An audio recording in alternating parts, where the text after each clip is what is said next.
आज Doubtnut app download करें। Doubtnut पर अपने सभी गणित, रसायन विज्ञान, भौतिक विज्ञान और जीव विज्ञान के डाउट्स का करो सफाया। बस प्रश्न की फोटो खींचो, एक ही प्रश्न को क्रॉप करो और तुरंत वीडियो सोल्यूशन पाओ। अभी डाउनलोड करें। इस क्वेश्चन में हमें गिवन है कि किसी कमरे की छत से लटकी डोरी के दूसरे सिरे से 2.5 किलोग्राम द्रव्यमान के एक गेंद को बांधकर क्षैतिज वृत्त में इस प्रकार घुमाया जाता है कि डोरी ऊर्ध्वाधर से 45 अंश का कोण बनाती है। यदि वृत्त के केंद्र से छत की दूरी 2.5 मीटर हो तो ज्ञात कीजिए पहला गेंद का रेखीय वेग, दूसरा डोरी में तनाव और तीसरा शंकु लोलक का आवर्तकाल।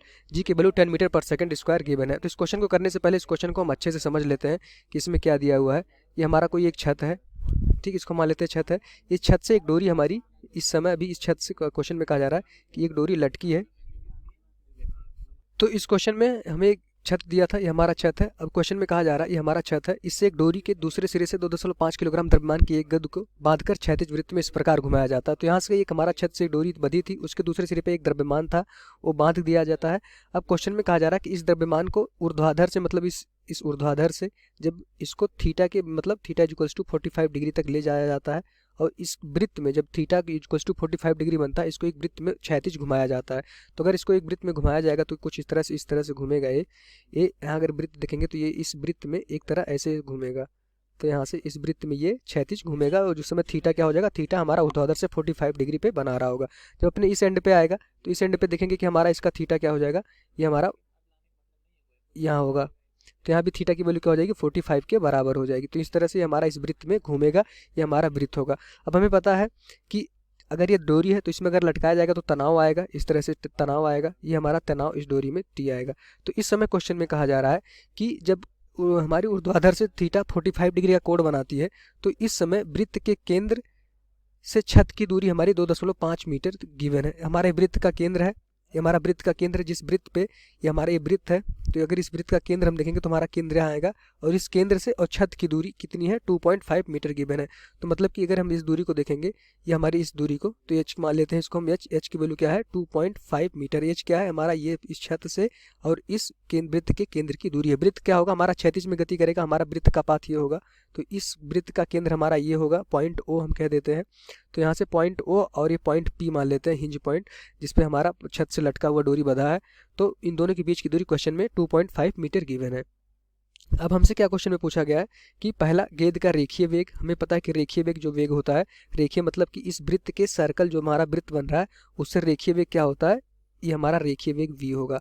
तो यहाँ से हर मोमेंट पे हमारा रेखीय वेग v की वैल्यू निकालनी है जो इस वृत्त के क्या हो, स्पर्श रेखीय हो। तो यहाँ से पहले पार्ट में हमें v की वैल्यू निकालनी है। दूसरा हमें क्या निकालना, डोरी में तनाव, ये जो हमारा तनाव आएगा डोरी में, तनाव की वैल्यू निकालनी है। और तीसरे पार्ट में हमें शंकु लोलक का आवर्तकाल, लोलक आवर्तकाल मतलब कि एक चक्कर कितने समय में पूरा करेगा, ये हमारा आवर्तकाल। दूसरा हमारा क्या निकालना है, तनाव, और तीसरा क्या निकालना है, आवर्तकाल को हम स्मॉल टी से देखते हैं। तो यहाँ से हम देखेंगे तनाव पहले निकालते हैं। अब अगर इस पॉइंट पे हम देखेंगे, जब अपनी सर्कल जब 45 थीटा एंगल पे बनाएगा, थीटा इक्वल्स टू 45 ऊर्ध्वाधर से बनाएगा, तो इस समय हम जो तनाव वस्तु में होगा वो क्या हो जाएगा, यहाँ से अगर इसके हम दो घटक करेंगे, अच्छा जो हमारा वृत्त होगा इसकी त्रिज्या क्या हो जाएगी, अभी इस वृत्त की त्रिज्या क्या हो जाएगी, आर हो जाएगी, जिसकी त्रिज्या ये हमारा इस वृत्त में अगर क्षैतिज वृत्ताकार गति करेगा तो इसकी त्रिज्या हम मान लेते हैं आर हो जाएगी। त्रिज्या हमेशा केंद्र से उसके परिधि के बीच की दूरी होती है। तो यहाँ से हम देखेंगे हमें पहले आर की वैल्यू निकालनी होगी। आर की वैल्यू किसके बराबर हो जाएगी, यहाँ से देखेंगे तो tan थीटा हमें पता है, लंबाई पता है, और आर, तो यहाँ से देखेंगे tan थीटा की वैल्यू अगर हम देखें, tan theta is equals to लंब बटे आधार। तो लंब क्या है, एच है, और आधार क्या है, आर है। यहाँ से हमने tan थीटा लगा दिया इस त्रिभुज में, पी ओ, यहाँ इसको लिख देते हैं हम बी। तो ट्रायंगल पी ओ बी में अगर देखेंगे, ट्रायंगल पी ओ बी में, तो यहाँ से पी ओ बी के बीच में tan थीटा की वैल्यू क्या हो जाएगी, एच अपॉन आर। यहाँ से हमें एच पता है और tan थीटा भी पता है। tan थीटा की वैल्यू क्या है, 45, तो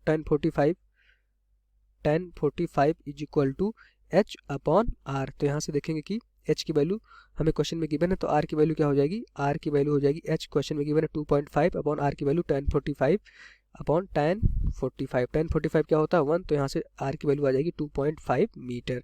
तो आर हमने निकाल लिया, आर की जरूरत हमें क्वेश्चन में पड़ेगी। अब हमें क्या निकालना होगा, अब देखेंगे हमारा इस पॉइंट पे देखेंगे डोरी में तनाव टी होगा, इसके दो घटक करेंगे तनाव के।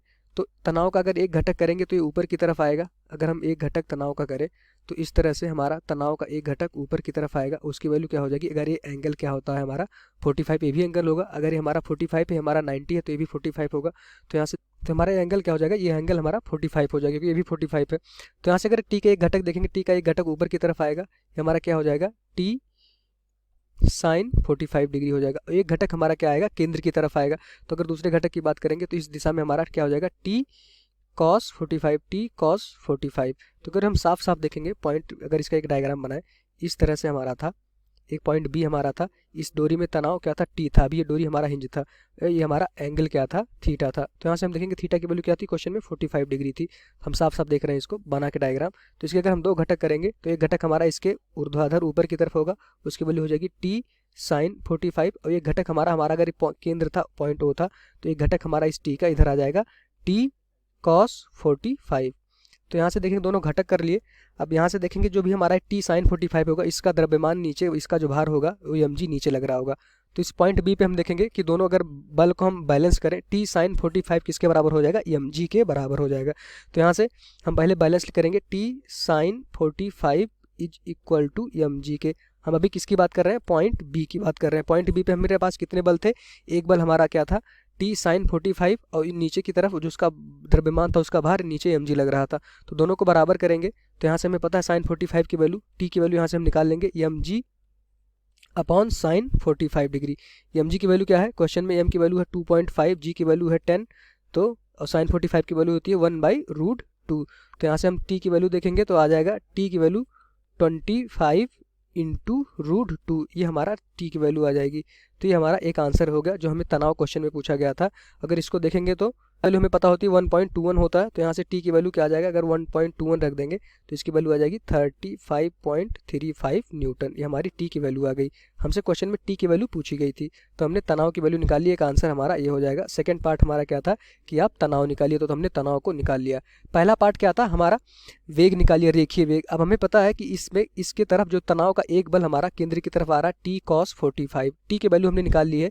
अब ये बल हमारा किसके बराबर हो जाएगा, क्योंकि ये केंद्र की तरफ लग रहा है, तो किसके बराबर हो जाएगा, अभिकेंद्र बल के बराबर हो जाएगा। एक इक्वेशन हम यहाँ से निकालते हैं कि जो भी हमारे टी कॉस 45 लग रहा होगा, ये हमारा टी कॉस 45, इस टी का एक कंपोनेंट टी कॉस 45 इस दिशा में आया था, तो हमारा चूंकि ये केंद्र की तरफ लग रहा है तो हमारा अभिकेंद्र बल दे रहा होगा।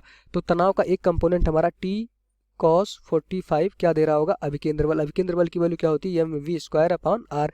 वी क्या होता है हमारा रेखीय वेग, ये हमारा रेखीय वेग v है। तो यहाँ से हम देखेंगे कि जो भी हमारा cos 45 की वैल्यू हमें पता है, t हमने निकाल लिया। t की वैल्यू क्या थी 25 इंटू √2, और cos 45 की वैल्यू क्या होती है 1/√2। और m द्रव्यमान क्वेश्चन में हमें गिवन है m, v की वैल्यू क्या है, v हमें निकालना है v², और r त्रिज्या हमने निकाल ली है। त्रिज्या हमने कैसे निकाला था, ट्रायंगल से r की वैल्यू क्या आई थी 2.5 मीटर। तो यहाँ से अगर r की वैल्यू हम रख देंगे 2.5 मीटर, तो यहाँ से देखेंगे √2 से 2 हमारा कैंसिल हो जाएगा, 2.5 से 2.5 कैंसिल हो जाएगा, तो v² की वैल्यू क्या आ जाएगी 25। तो यहाँ से अगर v की वैल्यू देखेंगे, v की वैल्यू आ जाएगी 5 मीटर पर सेकंड। ये हमारा v की वैल्यू आ गई। हमसे रेखीय वेग पूछा गया था, तो हमारा एक आंसर ये हो गया। पहले पार्ट का आंसर ये हो गया, दूसरे पार्ट का आंसर ये हो गया। तीसरे पार्ट में हमसे क्या पूछा था, आवर्तकाल। हमें पता है कि आवर्तकाल क्या होता है, समय होता है। तो तीसरे पार्ट का अगर हम देखेंगे, आवर्तकाल क्या होता है, समय। समय बराबर क्या होता है, दूरी बटे चाल। तो हमने दूरी निकाल ली है। दूरी क्या होगा, अगर वृत्त होगा तो उसकी दूरी, अगर त्रिज्या r है तो उसकी दूरी क्या हो जाएगी 2πr। और चाल क्या है, हमने निकाल लिया, चाल उसकी क्या है 5 मीटर पर सेकंड। तो यहाँ से देखेंगे 5 मीटर पर सेकंड। अब यहाँ से t की वैल्यू अगर हमसे पूछा जाए तो आ जाएगा 2 इंटू पाई इंटू r की वैल्यू क्या है 2.5 अपॉन 5। तो यहाँ से देखेंगे कि ये हमारा क्या हो जाएगा 2.5 इंटू 2 क्या हो जाएगा 5 इंटू 5। तो यहाँ से हमारा जो t की वैल्यू आ जाएगी, आवर्तकाल हो क्या हो जाएगा पाई सेकंड। हमारा ये आवर्तकाल हो जाएगा। पाई की वैल्यू क्या होती है 3.14, इसको देखेंगे 3.14 सेकंड। ये हमारा एक आंसर ये हो जाएगा। तो ये क्वेश्चन बहुत अच्छा क्वेश्चन था, ये क्वेश्चन हमने समझा। और इम्पॉर्टेंट बात की इस क्वेश्चन में क्या है कि हमें ये जो तनाव थे इसके दो कंपोनेंट करने। एक कंपोनेंट हमारा टी साइन 45 ऊर्ध्वाधर ऊपर की तरफ आएगा, उसको हमने क्या किया, उसका भार mg के से बैलेंस कर दिया, तो वहाँ से हमने तनाव की वैल्यू निकाल ली। यहाँ से हमने टी साइन 45 को इसको बराबर कर दिया mg के, तो यहाँ से हमने तनाव की वैल्यू निकाल ली। दूसरा कंपोनेंट आएगा इसका केंद्र की तरफ, टी कॉस 45। एक कंपोनेंट होता है टी साइन 45, एक कंपोनेंट ऊर्ध्वाधर ऊपर की तरफ, और केंद्र की तरफ क्या आएगा टी कॉस 45। टी कॉस 45 किसके बराबर हो जाएगा, अभिकेंद्र बल के बराबर। अगर वृत्ताकार गति कर रहा है तो उसके केंद्र की तरफ जो बल लगेगा वो तनाव के द्वारा लगेगा, उसकी वैल्यू क्या हो जाएगी अभिकेंद्र बल के बराबर। तो यहाँ से हमने अभिकेंद्र बल के बराबर करके v की वैल्यू निकाल ली। अब हमें पता है कि जो आवर्तकाल होता है दूरी बटे चाल, दूरी क्या हो जाएगी 2 पाई r, उसकी परिधि वृत्त की, और r चाल हमने निकाल ली है 5। यहाँ से हमने आवर्तकाल भी निकाल लिया। इस क्वेश्चन में एक और इम्पॉर्टेंट बात है कि उसकी त्रिज्या निकालना। त्रिज्या हमेशा क्या होता है, केंद्र से परिधि की बीच की दूरी। ये हमारी त्रिज्या r थी, यहाँ से हमने दिखा भी ये r है, तो यहाँ से r की वैल्यू क्या हो जाएगी, अगर tan थीटा देखेंगे, tan थीटा इक्वल्स टू लंब बटे आधार। लंब क्या है, क्वेश्चन में दिया है 2.5 मीटर, और आधार को हमने माना था r, तो यहाँ से त्रिज्या हमने निकाल ली। सारी वैल्यू को अच्छे से हमने निकाला और जो आंसर आया हमने देखा है। तो यही हमारे आंसर्स हो जाएंगे। Thank you. कक्षा 6ठी से 12वीं से लेकर नीट, IIT, जेई वो एडवांस के लेवल तक 1 करोड़ से ज्यादा छात्रों का भरोसा। आज ही डाउनलोड करें डाउटनेट ऐप या व्हाट्सएप करें अपने सारे डाउट्स 8400 400 400 पर।